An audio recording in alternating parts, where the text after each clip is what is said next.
Guys, uh, we are now at Azimnagar station and we want to go Chapai Nawabganj. আমরা বাড়ি থেকে বের হয়েছি অনেক আগে এবং আমরা আজকে যাচ্ছি চাপাই নবাবগঞ্জ আজিমনগর স্টেশন। এটা আর ওয়েটিং ফর ঢালাচর এক্সপ্রেস। তো আমরা এখন টিকিট কেটে ফেললাম চাঁপাইনবাবগঞ্জ যাওয়ার। টিকিট কেটে ফেলেছি, দেখেন। Say hi to my guys. Ticket বসার কোনো টিকিট নাই, স্ট্যান্ডিং টিকিট অনলি 50 টাকা। And for the first time we are going to Chapainawabganj. জীবনে যাইনি। আমাদের ট্রেনটি ছিল সকাল 9টার সময় এবং ট্রেনে অনেক যাত্রী ছিল। এই ট্রেনটা মূলত আসছিল ঢালাচর থেকে, যেখানে আসলেই যাত্রী ছিল না। আমরা দাঁড়িয়ে দাঁড়িয়ে যাচ্ছি। ট্রেনের ভেতরের পরিবেশটা অনেক সুন্দর ছিল, যদিও অনেকেই দাঁড়িয়ে ছিল, দেখতে ভালো লাগছিল না। অনেক মহিলা ছিল যারা দাঁড়িয়ে দাঁড়িয়ে কষ্ট করছিল। তবে ট্রেন যাত্রা তো অন্য যাত্রা। এই যে আমাদের আশিক ভাই, ওয়ান অ্যান্ড অনলি। আমরা বলতে বলতে ট্রেন এখন আমাদের স্টপেজ দিছে আমনুরা বাইপাসে পৌঁছে গেছে এভাবেই। এবং এটা চাঁপাইনবাবগঞ্জ যাওয়ার আগে দ্বিতীয় স্টপেজ আর কি। আমরা যে কখন রাজশাহী পার হয়েছি আমরা জানি না, আমরা ভুলেই গেছি আমরা রাজশাহীতে পার হয়েছি, চলে আসছি আর কি। তারপরে অনেক সুন্দর চাঁপাইনবাবগঞ্জ যাওয়ার রাস্তাটা, দুই পাশে এমন প্রাকৃতিক দৃশ্য দেখতে দেখতে যাওয়া খুবই ভাগ্যের ব্যাপার। যদিও এটা ট্রেন জার্নি, এই জন্যই হয়তো বা দুই পাশে অনেক সুন্দর সুন্দর দৃশ্য দেখতে পাওয়া গেছে। ওই দূরে দেখতে পাচ্ছেন আমাদের পাশে আরেকটা রেল লাইন কিন্তু যুক্ত হয়ে গেছে সাইডে। আর এত সুন্দর মনোরম দৃশ্য আমি আগে কোথাও দেখিনি যতটা এখানে এসে আমি দেখতে পাচ্ছি। তো এবং এটা ছিল দুপুরবেলা, যদিও দুপুরবেলা কিন্তু ওইভাবে গরম লাগতেছিল না যেভাবে গরমের বেলায় লাগে। গরম লাগলে তো একদম অবস্থায় খারাপ হয়ে যেত একদম। তো আমরা আর মনে হয় কিছুক্ষণের মধ্যে চাপাই পৌঁছে যাব। এই চাপাইয়ের কথা শুনে আমার একটা কথা মনে পড়ে গেল। আমার দুইটা রুমমেট ছিল খাঁটি চাপাই, একদম চাপাইয়ের ভাষাতে আমার অন্যরকম একটা ভালোবাসা আছে, যেটা আমি বলে প্রকাশ করতে পারবো না এখন। ট্রেনের ভিতরে অনেক সুন্দর ছিল ট্রেনটা।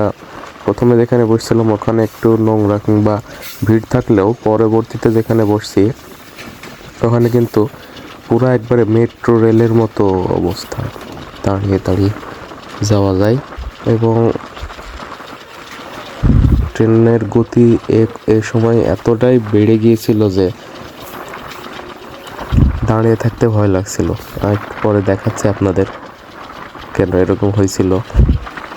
তো আমাদের আজিমনগর স্টেশন থেকে রাজশাহীর ভাড়া হলো 50 টাকা, কিন্তু আমরা ওখানে স্টেশনে বলছি যে আমরা চাপাই যাব, কিন্তু আমাদের ওই টিকিটই দিছে।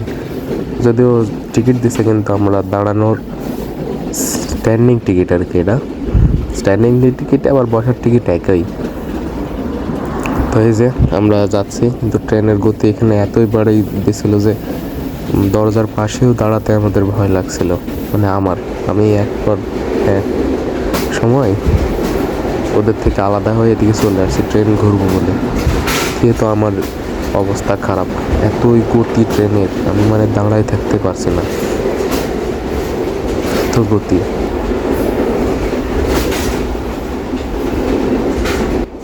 এই যে আপনারা দেখলেনই তো যে ট্রেনের গতি কেমন ছিল। ট্রেনের গতি 100 কিংবা 120 পার না হলে মনে হয় এরকম কাঁপাকাঁপি ধরে না ভিতরে।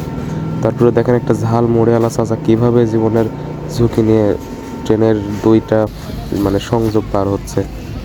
আর দেখতে দেখতে আমরা চলে আসছি চাঁপাইনবাবগঞ্জ স্টেশন, যেটা আমি জীবনে প্রথম আসলাম এই স্টেশনে।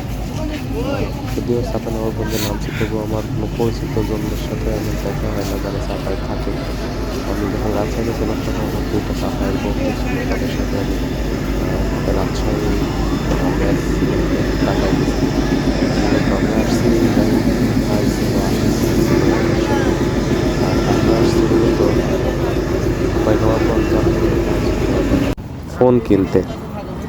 তো এই যে দেখতে পাচ্ছেন, এটা হলো মহানন্দা ব্রিজ, যেটা চাঁপাইনবাবগঞ্জের একটি মানে সুপরিচিত এবং খুবই পপুলার একটি ব্রিজ বলা যায়, সেতু।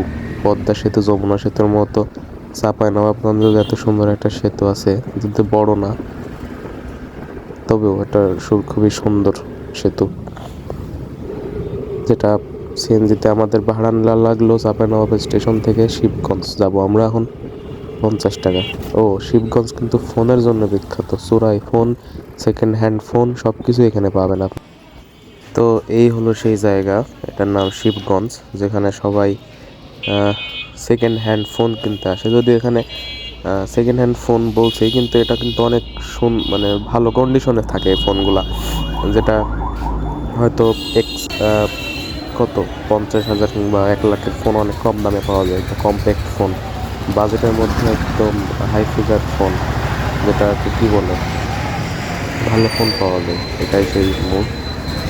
আস্তে আস্তে সন্ধ্যা হয়ে গেছে, তা আমাদের ফোন কেনা হয়নি, আশিক ভাই ফোন কিনছে কিন্তু আমার হয়।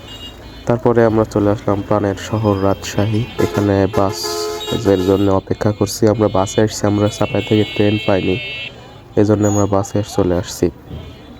যেখানে আমার অনেক স্মৃতি রাজশাহীর, সেই সুন্দর মনোরম, কি বলে এটাকে, সবচেয়ে পরিষ্কার শহর নামে খ্যাত রাজশাহী শহর।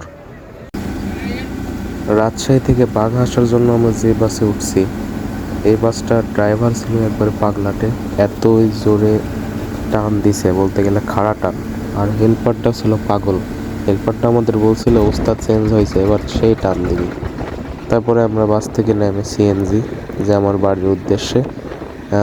এখন পুরোপুরি শীত না পড়লেও কিন্তু ঠান্ডা ভালোই পড়েছে।